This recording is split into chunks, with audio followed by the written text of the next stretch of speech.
Sephinde yahlangana futhi izulu omnyama ngivumele nje ngithi qaphu bese ngivala incwadi mithi mina uma ungasubscribe ungalenzi iphutha qiniseka ukuthi uyalicindezela ibutton elibomvu elibhalwe subscribe upress ibell kanye naleyo like button izindaba uzozithola shisa bafethu. Kubuhlungu kakhulu ukunazisa lezi ndaba ezokudlula emhlabeni kwa G65 lo wesifazana ozakhela uduma ngengoma yakhe ethi obani laba bantu bafethu. Lezi zindaba zokudlula kwakhe emhlabeni zivele namhlanje njengoba kulesithathu nje bafowethu. Sithanda ukuthi sithi dudu kwabomndeni isihlobo kanye nabangani sithi umoya wakhe mawulale ngokuthula. Kanti masithi qaphu sidlulele phambili bafethu sintu udaba likaduma kahle osidonsele lapha namazinga omsele ngesikhathi encoma ingoma yakhe bafethu ethi uthando lwakudala njenge hit athi iyona evimbanisile kulo December bafethu. Uthi ke ayikho ingoma ekhishwe kulo December evala leya ngoma yakhe bafethu. Lawo mazwi awahlalanga kahle lapha kubantu bakwaGuqa bafethu njengoba ijele nalo litrenda ngendlela eyisimanga lokho kube sekumdonsela ekutheni ke bagcine bengasakhulumi kahle bafethu. So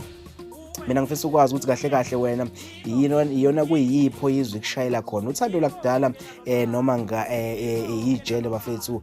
So nje ikhona comment section lapha ngezansi ungawushiya khona umbono wakho ukuthola ukuthi ke kahle uduma kahle bafethu ke uzibeke ezingena ngekho yini kulona noma na ingoma yakhe imnandi ivimbanisile bafethu. Ngithi mina ngikuqophe khona la kwanamhlanje.